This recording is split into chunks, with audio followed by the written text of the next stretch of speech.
قلتها في اول فقره، احب اقدم ابن الاصول، ابن البلد، ابن مدينه السويس الباسله، المثل والقدوه لمهنه الشباب والكوافير والتجميل اسما وقولا وفعلا، على مدار معرفتي بيه 5 سنين بيقف جنب الكبير والصغير. يوتيوبر الكوافير المصري في مصر، الفنان علي لوشة، منورنا. حبيبي تسلم يا استاذ عماد، نتنور بحضرتك. طبعا علي، انا مش هقول السي في بتاعك، طبعا انا هطلب من الاعداد يبقى نزل لنا الشغل بتاعه، بس عرف نفسك للجمهور والمحافظه بتاعتك قبل اي حاجه، من داخل استوديو الحدث اليوم اول مره اتشرف بلقاء الاستاذ عماد سليمان، مذيع برنامج اولاد البلد لكل اولاد البلد.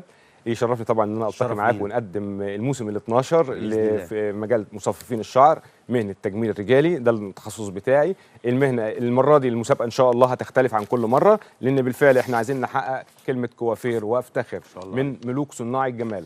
المسابقه هتبقى على 3 مستويات. ابنورمال دي يا جماعه اللي هي خارجه عن المألوف باستمرار، اللي هي القصات اللي بتبقى غريبه، بس القصات دي بتاخد مقاييس مهاره في المهنه. بعد كده نخش على المودرن كلاسيك. المودرن كلاسيك اللي فيها تدريجات خفيفه، تدريجات زيرو. بعد كده الكلاسيك اللي هو الشعر كله بيبقى متساوي. هنقوم ان شاء الله بالموسم ال 12 على البحيره يوم 29/7، والميعاد هيتحدد على صفحه استاذ عماد سليمان، دايما تابعوها باستمرار. المسابقه هتبقى مسابقة منافسة حقيقية تحت لفيف من حكام مصر المحليين والدوليين، وعلى رأسهم مستر سيد مونديال إن شاء الله. المسابقة دي هتبرز مواهب جميع الفنانين، واللي عايز يعرف مستواه ايه، هل هو فاكر نفسه متقدم، ممكن يفاجئ ان هو لسه متاخر، محتاج مهنه، محتاج معلومه. واللي هيفتكر نفسه ان هو قليل جدا ممكن يتفاجئ ان هو بالفعل قوي جدا في مهنته. فدي مسابقه تنافسيه محترمه. احنا كنا كل موسم بنشتكي من التنظيم، المره دي استاذ عماد سليمان بيوعدنا بتنظيم منقطع النظير.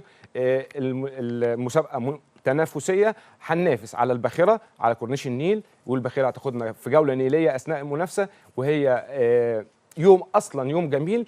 احنا بنلتقي مع بعض، بنكمل خبرات بعض، وفي النهايه خالص هنبتدي نعمل التنافس النهائي مع اخر 6 متنافسين داخل استوديو الحدث، مع دعم جمهور استوديو الحدث.